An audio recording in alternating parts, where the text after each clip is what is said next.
thought I'd do something a little bit different today and talk about helmets. So what do you need a helmet for? I mean, the main thing you want a helmet for generally is to stop things from blowing your brains out, right? So most helmets, you know, they're made out of Kevlar or some kind of similar material, and they are made to stop up to pistol rounds and fragmentation. There are a couple of helmets or helmet like applique, like add-on pieces that can stop rifle rounds, but typically when you're talking about a military ballistic helmet, it's generally rated for like 9mm and some fragmentation, whether that's from you know, artillery shell fragmentation or hand grenade fragmentation or mortars or whatever. It's there to stop frag. That doesn't mean that it cannot stop rifle rounds. There are instances of these things stopping glancing rifle rounds or ricocheting rifle rounds, things like that, or causing them to skip off the helmet instead of blow your brains out, which is obviously very good, but they are not generally considered to be normally capable of stopping a rifle round. So this ACH I have right here, I have just a PVS 14 single tube night vision on there, a Wilcox mount, simple setup. I like the ACH as a good entry-level helmet because you can get them for really cheap. I want to say I got this for $300 and I was kind of in a hurry, wanted one quickly. You can definitely shop around and get them for cheaper.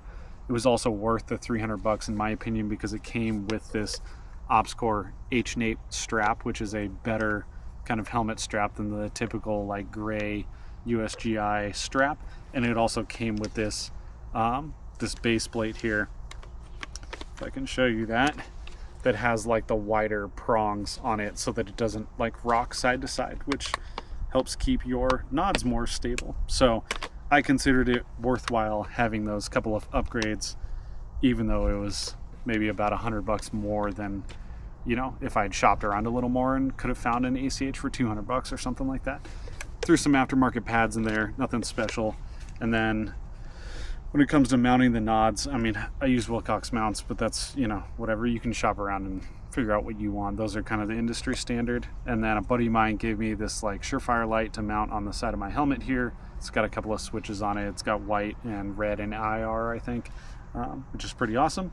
And then on the top, just for an example, I have this MS2000 strobe, which is just an IR strobe that you can use to mark your position or whatever if you're like, you know, on the forward line of advance of some troops or something like that, and you need your support rough fire to be shifting fire, stuff like that. It helps you signal right. And then the paint was kind of chipping and peeling off this helmet, so I repainted it, and then I put all this sticky Velcro on here to kind of mirror how we sort of had them when I was in the 75th Ranger Regiment, because I actually was initially issued a Mitch or ACH helmet when I first got there, before we had enough OpsCore Maritimes basically to issue to everyone. You got to suffer through what everyone else had to suffer through. So I had an ACH initially, and then you know, within a few months I think I was able to get an OpsCore just because we finally got enough.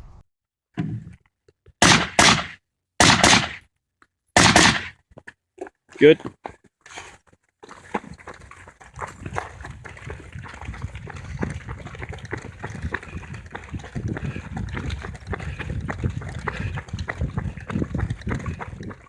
Switching over to this helmet, similar setup, but just, you know, newer and more advanced, right? So dual tube nods, still on a Wilcox mount, still have a light on the helmet. This is, I want to say this is a Princeton Tech light. It's got a little bendy head on it, which is really nice. And then it's IR and red light. So these kind of lights, they're not very bright, but that's okay. Typically you're just using it because you need to look at something really quickly, and you turn it on, and you know, you fuck with whatever little thing that you needed to fuck with, and then you turn it right back off. It's not for like searching and stuff like that. You can use it on the IR mode if you're in, say, a very low light environment and your nods don't have a built-in IR like little floodlight. Like the PVS 14 has a floodlight on it, but these katanas do not. You know, sometimes you're in an area with low ambient light, so like maybe you're in a basement or down in a tunnel. So common misconception, people that don't use night vision, they don't understand that, like, yes, these see in the dark, but they still need some level of ambient light to see. So if you were in a completely actual pitch black room or something like that that's sealed off, you can't see. You do need some form of ambient light, whether it's visible light, you know, it's starlight, it's moonlight, it's, you know, bleeding over ambient light from distant lights, you know, when you're out, you know, street lights, things like that. And then even inside buildings and stuff like that, you know, little LED lights on power strips and things like that can give enough ambient light. But if you are down in, again, a tunnel or something like that, you may need an actual IR light. So it's useful to have that on your helmet. This thing doesn't take up much space. I like the little bendy head, like I said.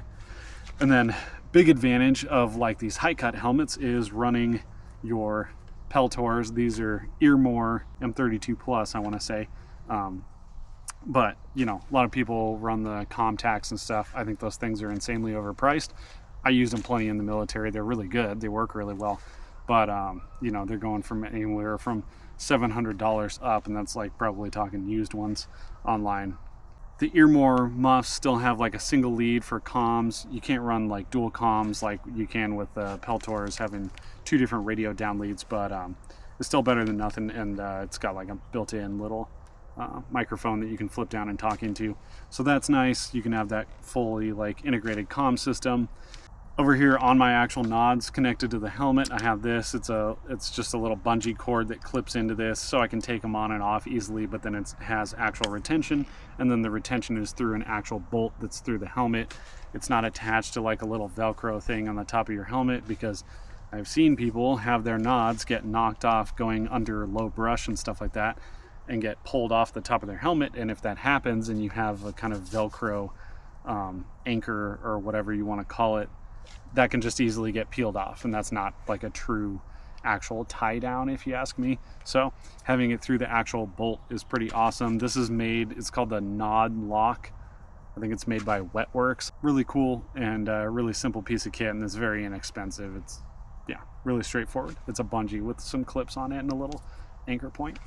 This actual high cut helmet itself is a PGD Arch. I've used the Ops Corps Maritimes. That's what I was issued when I was in battalion, and what I used like 90% of my time in battalion. When I was a contractor, we used the Team Wendy helmets. Wasn't a fan of the Team Wendy X-Fill, I think it's called. The helmet itself is fine, and the suspension system is comfortable, but the actual adjustment on the back here, it was a winding system like this, but the issue that I ran into is you can only wind it one direction to tighten it, and then if you want to loosen it, you pull out on the knob, and then it just releases the tension completely, and then you have to push it back in and then retighten it.